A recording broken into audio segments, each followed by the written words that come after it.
한국사 원격 수업 17차 시 무신정변과 최씨 정권의 성립에 대해 알아보겠습니다. 우리는 앞서 고려 전기 문벌귀족 사회가 수립되고 문벌 귀족들이 권력을 독점하는 경향이 강해져 정치 세력들 간의 권력 다툼까지 이어졌던 것을 배웠습니다. 하지만 그 다툼에서 김부식을 중심으로 한 개경의 문벌 귀족들이 최종 승리하며 문벌 귀족 사회의 모순이 해결되지 못한 채 소수의 권력 독점은 지속되어 갔습니다. 지난 시간에도 지적했듯 권력은 소수에게 독점될수록 문란해지기 마련이며 그 권력에 닿지 못하는 세력의 불만을 가져오게 되는데, 지금 소개할 자료들을 보면 당시 사회가 얼마나 비정상적이었는지를 체감할 수 있습니다. 지금 화면에 보이는 자료는 교과서 87페이지 하단에 있습니다. 첫 번째 자료를 보면 장교 정중부의 수염을 내시 김돈중이 불태우는 사건이 일어나죠. 김돈중은 김부식의 아들인데 아버지의 뒷배를 믿고 그랬는지 도무지 상식적으로 이해할 수 없는 행동을 했습니다. 그렇다면 이 상황에서 아버지 김부식은 어떻게 해야 할까요? 당연히 아들 김돈중을 나무라야 합니다. 아버지라면 응당 자식의 잘못된 행동에 대해 주의를 주어야 하니까요. 그런데 김부식은 정중부가 아들을 때렸다는 것에 화가 나서 자신이 정중부를 때리고자 했고 왕이 이를 허락하였다는 기록이 있습니다. 요즘이라면 빗나간 아버지의 자식사랑이라는 제목으로 포털을 뜨겁게 달구는 기사거리가 될 만한 일입니다. 그런데 여기에서 중요한 것은 왕의 허락입니다. 왕이 문벌 귀족인 김부식의 눈치를 보는 듯한 행동을 한다는 것은 문벌 귀족의 권력이 왕권을 능가하는 상황임을 짐작하게 해주죠. 상황이 이렇다 보니 문벌 귀족들의 안하무인은 지속됩니다. 특히 같은 관료이지만 무신의 경우 정삼품까지밖에는 승진이 되지 않는 문무차별이 존재하던 고려는 문벌 귀족들의 세력이 제어되지 않은 채 독점될수록 무신에 대한 업신여김도 도를 지나치게 됩니다. 두 번째 사료를 보면 보현원 나들이를 하며 지금으로 치자면 씨름 같은 힘겨루기를 젊은 문신과 나이든 무신에게 시켜 무신을 욕보이는 일이 일어납니다. 무신 이고는 칼을 빼는 행동까지 했던 것으로 보아 무척 화가 난 것으로 보이고요. 결국 이날 무신정변이 일어나게 됩니다. 그럼 무신정변의 배경을 정리하겠습니다. 첫째, 문벌 귀족의 정치 독점 현상이 지속되며 정치가 문란해졌기 때문입니다. 둘째, 문신을 우대하고 무신을 차별하는 숙문천무의 사회적 분위기로 무신들의 불만이 증대했기 때문입니다. 셋째, 과전의 부족으로 군인전이 제대로 지급되지 않으면서 하급 군인들의 불만이 쌓였기 때문입니다.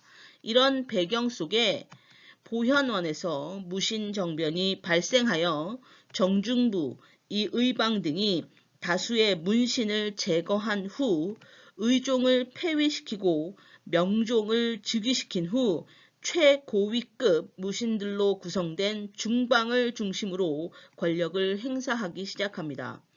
여기서 여러분이 주의 깊게 보아야 할 것은 왕은 계속 존재한다는 것입니다. 단 실권은 무신들에게 있고 무신들 중 최고 권력자에 오른 인물이 왕처럼 국가를 운영해 나가는 시기를 무신 정권이라고 하는 것입니다. 문벌 귀족들의 토지 독점, 향락과 사치에 따른 조세 부담의 증가로 힘겨웠던 양민들은 무신 정변 후 무신들이 이끌어갈 세상에 대해 기대하는 바가 있었겠지요. 그런데 무신들은 앞서 문벌 귀족과 차별됨이 없이 주요 관직을 독점하고 토지와 노비 소유를 확대했으며 무신 정권의 최고 권력자가 되기 위해 권력 쟁탈전을 벌였습니다. 이에 무신정권 초기 집권자가 자주 교체되며 혼란이 지속되었고 하극상의 풍조까지 더해지며 농민과 천민들의 봉기도 많이 발생하게 됩니다. 무신 정권의 변천에 대해 알아보겠습니다.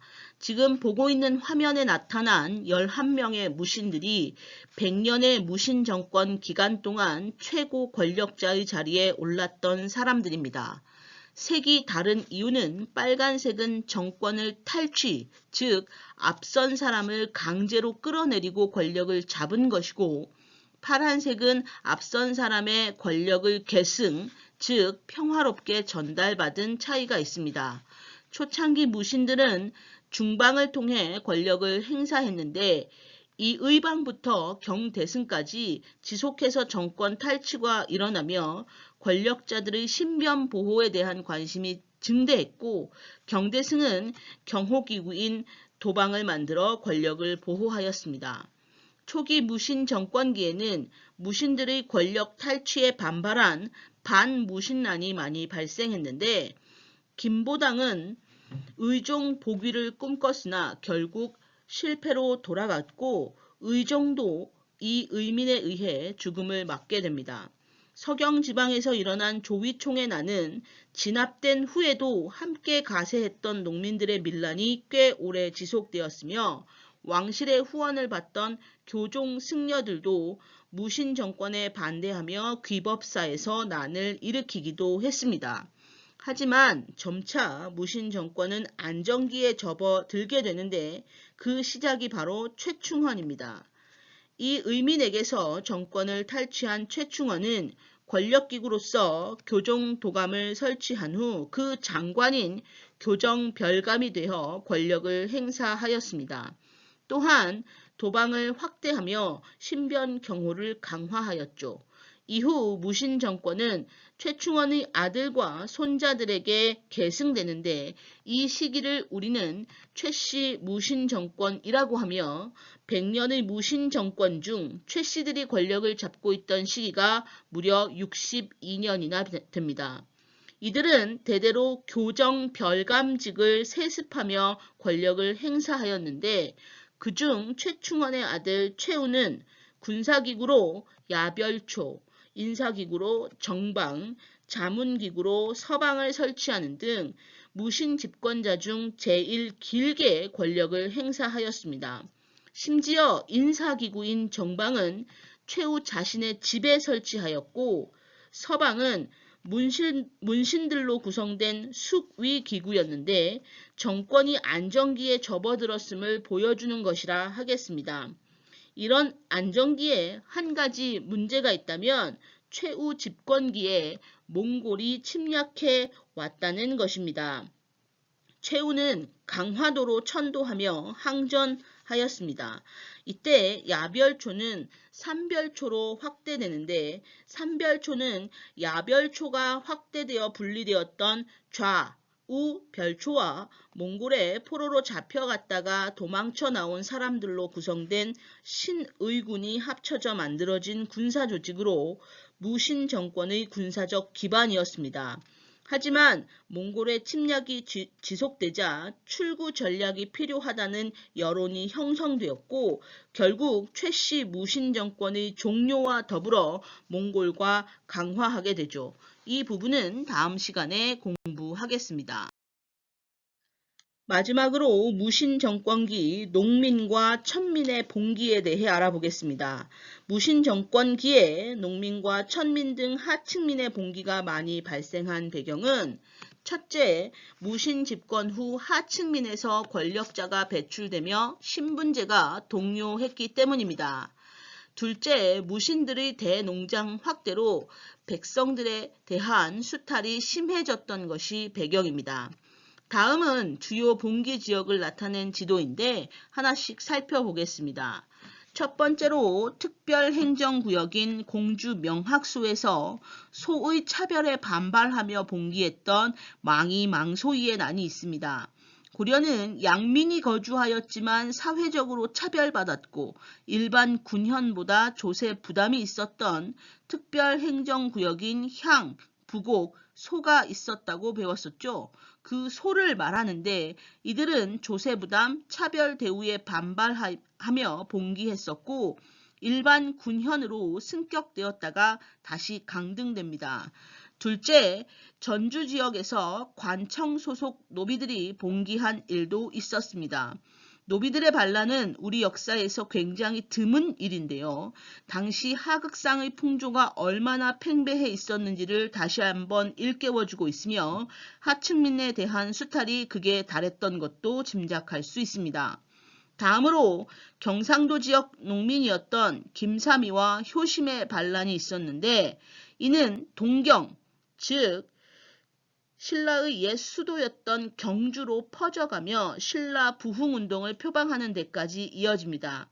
이러한 삼국 부흥운동 표방은 서경에서도 전라도에서도 나타나는데 삼국의 지역적 기반이 반란 세력을 결집시키는 데 이용되었던 것으로 보입니다. 마지막으로 최충원의 산업이었던 만적이 일으킨 난이 있는데요.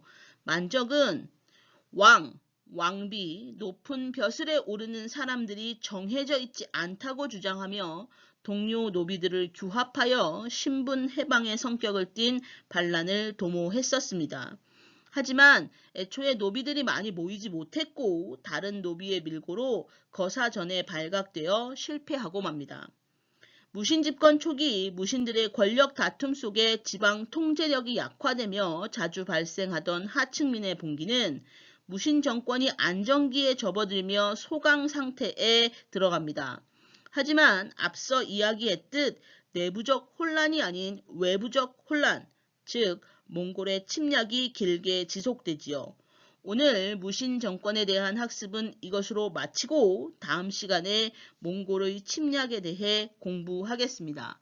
수고하셨습니다.